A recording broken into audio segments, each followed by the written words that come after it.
a gente tem que olhar para a teoria e entender como ela, de fato, vai impactar a nossa prática no dia a dia.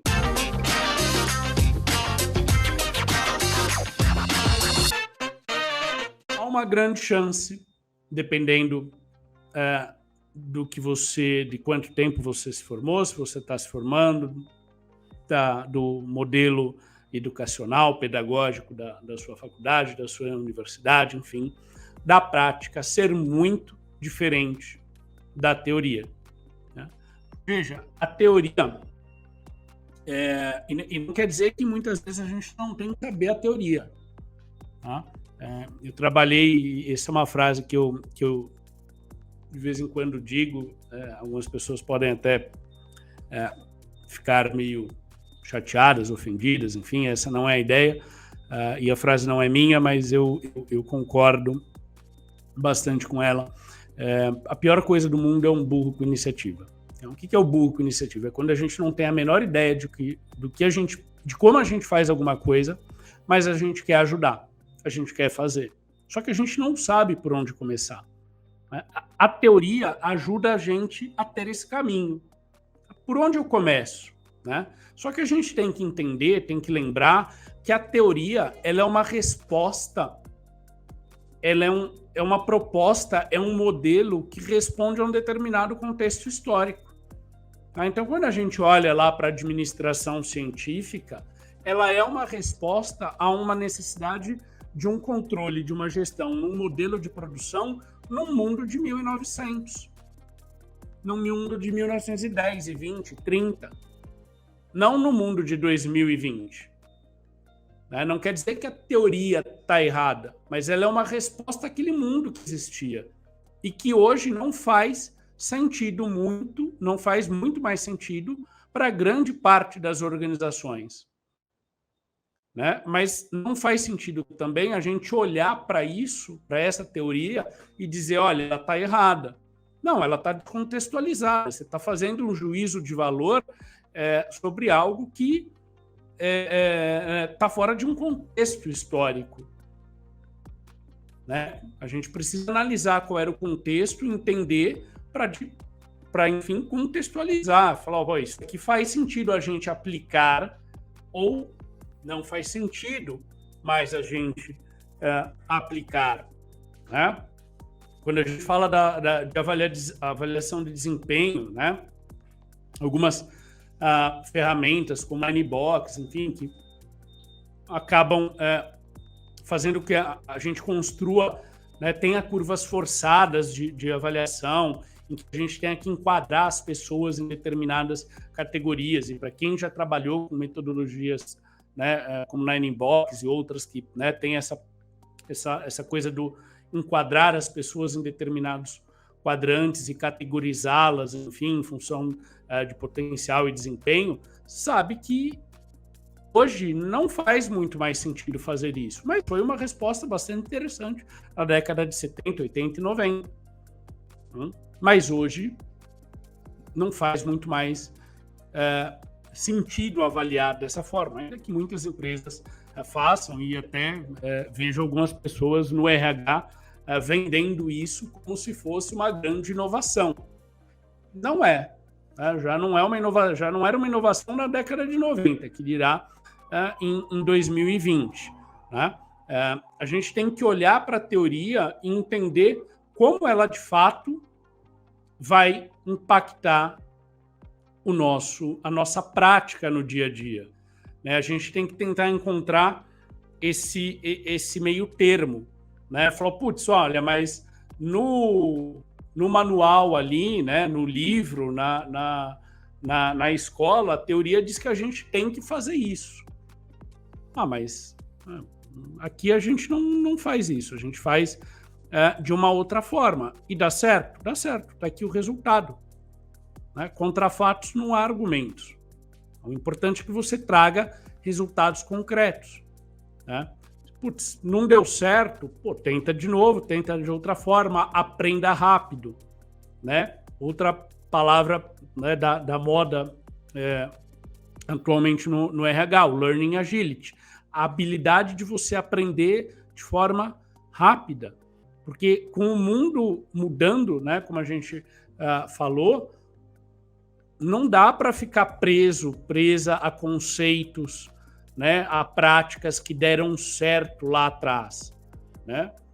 Aliás, a ideia de ter dado certo lá atrás é um dos maiores indicativos de que você precisa mudar. Porque o que deu certo lá atrás não vai dar certo no mundo de hoje.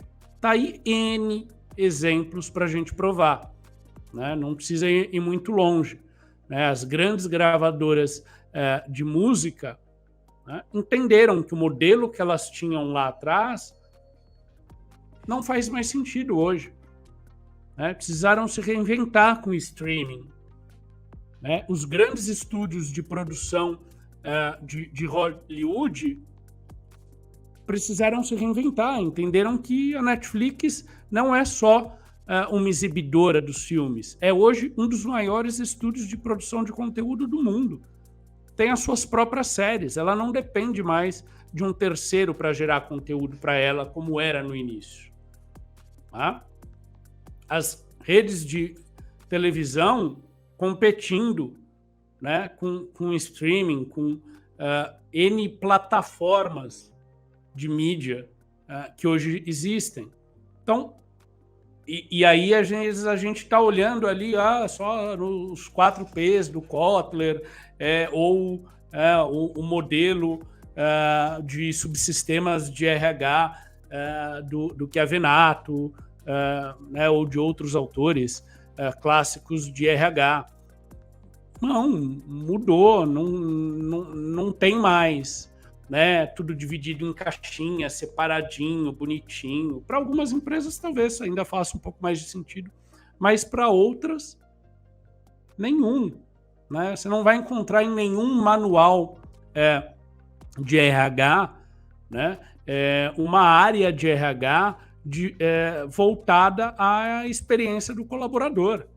E hoje isso é uma prática. A maioria das empresas, das grandes, as empresas referências aí no seu mercado, né, aquelas que todo mundo sonha em trabalhar, tem áreas dedicadas à experiência da pessoa colaboradora. Isso não está em nenhum manual. Né? Se pegar o manual, ele vai falar, você tem recrutamento e seleção, você tem T&D, você tem medicina e segurança do trabalho, você vai ter departamento pessoal, você tem, né, as caixinhas quase que estanques, separadas, divididas. Né? Então, isso não faz mais sentido no mundo de hoje. Né? Ou pelo menos não faz mais sentido para todas as organizações. E é por isso que eu digo, você precisa conhecer muito bem o teu negócio.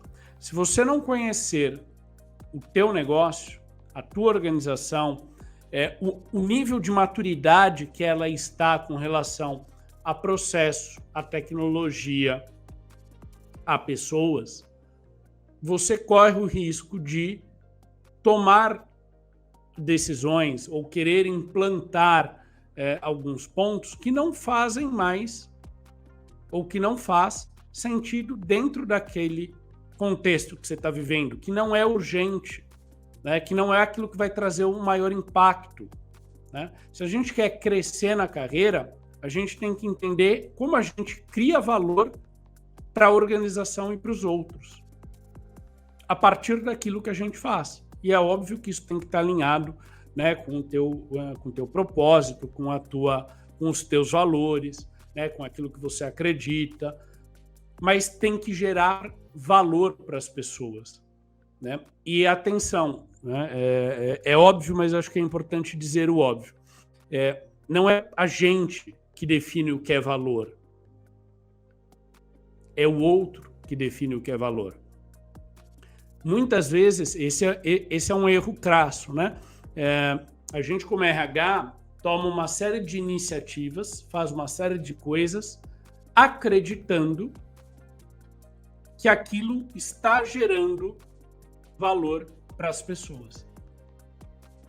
E aí, quando a gente roda uma pesquisa, quando a gente vai avaliar, percebe que não era tudo isso, ou que, de fato, nem agregando valor está. Então, primeira coisa é entender Quais são as expectativas? O que o outro, seja o outro como organização, seja o outro como colaborador, seja o outro como liderança, espera de nós enquanto profissionais de RH? Porque é isso que vai fazer com que a gente cresça e evolua. É a gente continuamente gerar valor, né? Agregar valor. E a gente faz isso através, sim, da prática de RH, através de tecnologia e através de processo. Tá? São 3 pilares aqui que eu acho que são importantes, e fica mais um ponto aqui que eu acho que também pouco se fala normalmente na universidade ou nas formações. Estou falando de universidade porque é onde estão, né, os cursos de formação de RH, gestão de RH ou administração, de psicologia, enfim, mas existem uma série de outros cursos de formações de pessoas e escolas que, de alguma forma, querem, né, objetivam preparar as pessoas para o mercado de trabalho. Mas são poucas essas formações que, de fato, têm esse olhar macro. Cara, vamos entender o negócio? Vamos entender a interação que processo, tecnologia e pessoas, como tudo isso aqui dialoga, conversa, porque é isso que vai fazer diferença. Quando eu comecei a trabalhar, e eu vou já me encaminhando aqui para encerrar, quando eu comecei a trabalhar, eu acreditava que tecnologia resolveria tudo.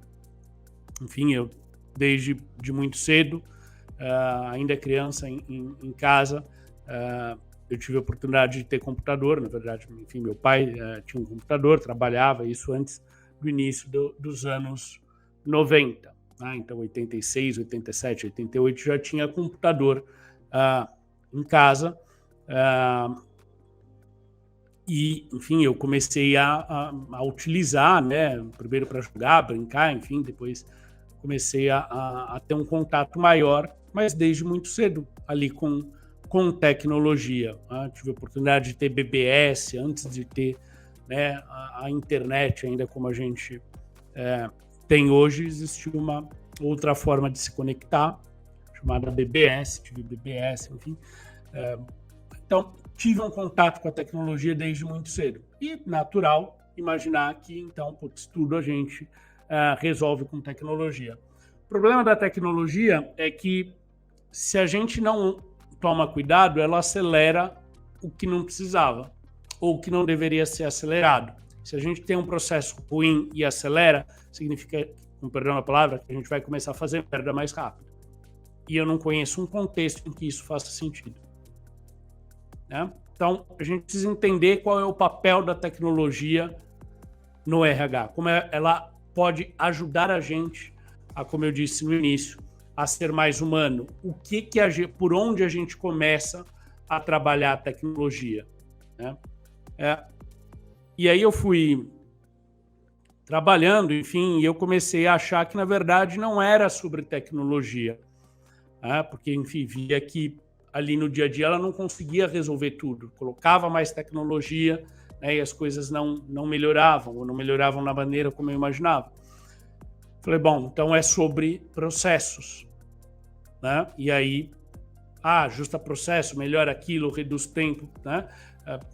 Pula aqui uma etapa que não precisa mais, otimiza, tal, e a gente começa a cuidar muito do processo, da forma como a gente faz as coisas. E depois de um tempo também me dei conta de que, não é só sobre processos. Não adiantava eu ter os melhores processos, a melhor tecnologia, se aquela pecinha entre a tela do monitor e o encosto da cadeira resolvesse não fazer. E se essa mesma pessoa resolvesse fazer, independente da tecnologia e do processo, as coisas saíam. Aí foi, então o negócio é pessoas. E aí eu direcionei minha carreira com esse olhar de entender e de ajudar as organizações através das pessoas. Né? Hoje eu defino o que eu faço, eu transformo organizações através de pessoas. E acho que o quarto momento, né, em termos de carreira, foi quando eu consegui entender que, na verdade, não é só sobre tecnologia, não é só sobre processos, não é só sobre pessoas, mas é como pessoas, tecnologia e processos interagem dentro de uma lógica de negócio, dentro de um modelo de negócio. Quando a gente consegue captar tudo isso, quando a gente consegue entender essa dinâmica, a gente consegue decolar em termos de carreira muito mais rápido, muito mais fácil, porque de fato a gente começa a entender como a gente gera valor, a gente começa a conseguir mensurar isso, né, e não exigir que as pessoas acreditem na gente por um mero ato de fé, ou enfim, porque a gente tá dizendo.